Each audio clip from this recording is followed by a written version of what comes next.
Dol, nganong inig human og buto dol? Nganong butangan man og ink ang kuko? Unsa di ay buot pasabot ana?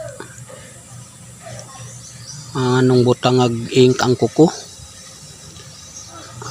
Anim ko na siya. Mao nang butangan og ink ang kuko.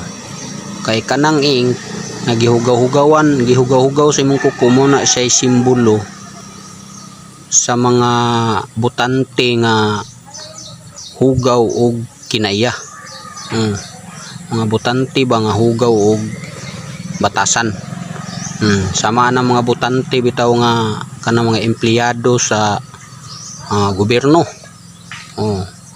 Naa diha nagtrabaho sa gobyerno, nagpailawom sa administrasyon, unya pag boto na, pag-abot sa eleksyon, pag boto tuas pikas ning butar. Dili ang kasamtangang mayor ang gibutaran, kundi tuas sa kalaban. Mo na siya, di ba? Mo na siya simbolo sa pangit nga batasan sa mga butante. Labi na to sa mga empleyado sa city. Mga empleyado sa gobyerno ba. Yan na. Mo na siya simbolo nga anong butangan og ink ang kuko. Kaya dapat mangud unta kung asa gani ka nagtrabaho kinsa tong nagpasweldo sa imuha nga mayor, dapat mo to imong suportaan. Di ba?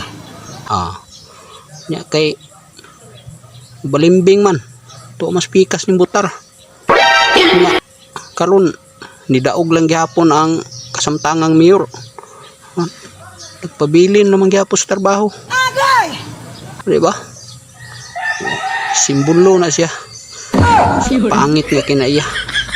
Hugaw-hugawan ng kuko.